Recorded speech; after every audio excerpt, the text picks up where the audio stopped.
पहाड़ की तलहटी में बना एक सुंदर गांव। जैसा सुंदर वह गांव था, वैसा ही सुंदर उस गांव का नाम सुंदरपुर।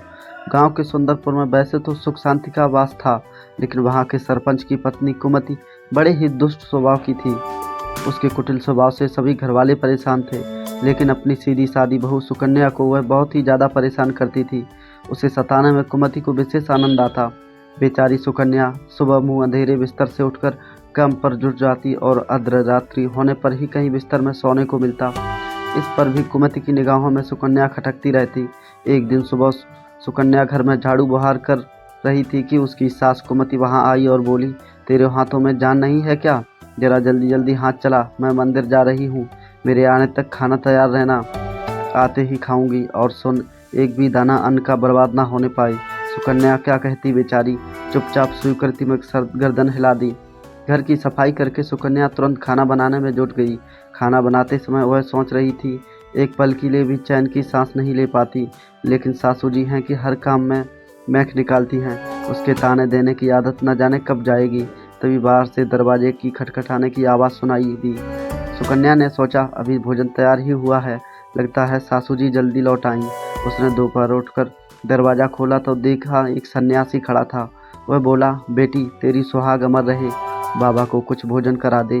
सुकन्या बहुत ही सुशील तथा संस्कारी स्त्री थी। उसने सोचा, साधु महाराज को भोजन करा तो दूं, पर कहीं उसकी सास कुमति आ गई तो खैर नहीं। कुछ देर सोच विचार करने के बाद उसके सन्यासी को भोजन करने के लिए अंदर आने को कहा। उसके मन में पुकार उठी, सास से डरना कैसा, मैं अपने हिस्से का भोजन दे रही हूँ। वह साधु को भीतर ले गई और आतिथ्य धर्म का पालन करते हुए उसे भोजन कराने लगी। अभी साधु भोजन कर ही रहा था कि सुकन्या की सास आई। साधु को घर के भीतर बैठे भोजन करता देख उसका पारा 7वें आसमान पर चढ़ा।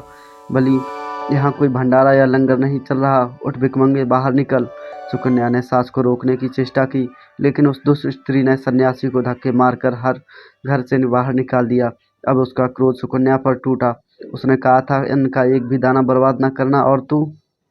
सुकन्या डरते डरते बोली, मैंने तो उसे अपने हिस्से का भोजन दिया था, इसमें इतना भला बुरा कहने की क्या बात है? अतिथि तो भगवान का स्वरूप होते हैं। अतिथि धर्म का पालन तो हर गृहस्थ को करना चाहिए। काफी देर तक सास बहू की तकरार चलती रही। अंत में उस कुटिल सास ने सुकन्या को भी धक्के मारकर घर से निकाल दिया। वह बेचारी रोती कलपती दरवाजा पीटती रह गई। लेकिन सुमति तो पत्थर बन गई थी, उसकी आदित दम पसीजा। अब सुकन्या के पास एक ही रास्ता शेष बचा था, अपने घर लौट जाए। उसका मायका वहां से काफी दूर था और बीच में घना जंगल। सुकन्या भूख प्यास से निढाल चल रही थी। अचानक जोर से बादल गरजते और मूसलाधार वर्षा शुरू हो गई। वर्षा से बचने के लिए उसने एक पेड़ की शरण ली, लेकिन वर्षा का वेग इतना तीव्र था कि बचना मुश्किल हो गया। उसी पेड़ में एक कोठौर भी बनी था। सुकन्या यह सोचकर उसमें घुस गई कि वर्षा रुकने पर बाहर निकल आऊंगी। वास्तव में वह पेड़ दो राक्षसनियों का निवास स्थान था। वो भी वर्षा से परेशान होकर पेड़ की ओर ही आ रही थी। एक बोली, अब तो चलना भी नहीं जाता, वरना मन तो कर रहा था कि सोना टापू चली जाती। दूसरी राक्षसी बोली, इसमें क्या बड़ी बात है, यह पेड़ हमें अभी उखाड़ कर वहां पहुंचा देगा। कहकर दोनों पेड़ की शाख पर बैठ गईं। उधर थकी हारी सुकन्या को कठोर में घुसते ही नींद आ गई, लेकिन पेड़ के उड़ने से लगने वाले झटकों से उसकी नींद खुल गई। पेड़ को उड़ता देखकर वह घबरा गई।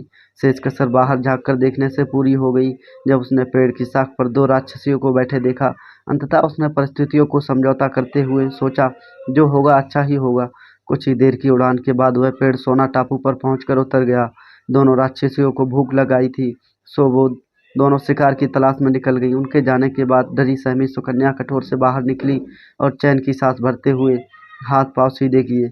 जैसे ही उसने सोना टापू पर फैली रेत देखी तो चौंक कर बड़बड़ा उठी, यह रेत तो चमचमा रही है।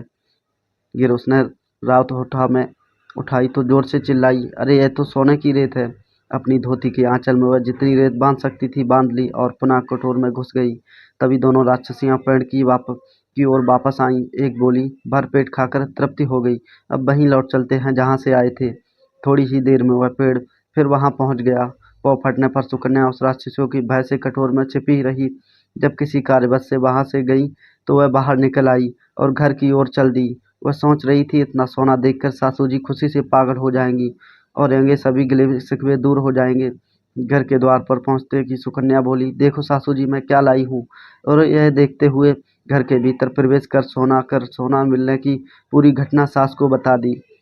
कुमति कुटिल तो थी ही, बोली, बहुत कम सोना लाई है तू सासू जी, हमारी 3-4 पीढ़ियों के लिए काफ़ी है। सुकन्या ने उत्तर दिया, अरे मूर्ख, सोना भी कभी काफ़ी होता है, जितना हो उतना कम है। अब मैं जाऊंगी, फिर देखना कितना सोना बटोर कर लाती हूँ। सुकन्या ने अपनी सास को बहुत समझाया, पर उस लालची मूर्ख स्त्री ने उसकी एक ना सुनी और जाकर उसी पेड़ में बैठ ली। कुमति उसका बस जाग ही रही थी कि तभी उसके कानों में एक राक्षसी का स्वर टकराया, आज मछली खाने का मन कर रहा है। दूसरी ने उत्तर दिया, चलो मत्स्य द्वीप पर चलते हैं, वहाँ बहुत मछलियाँ मिल जाएंगी खाने को।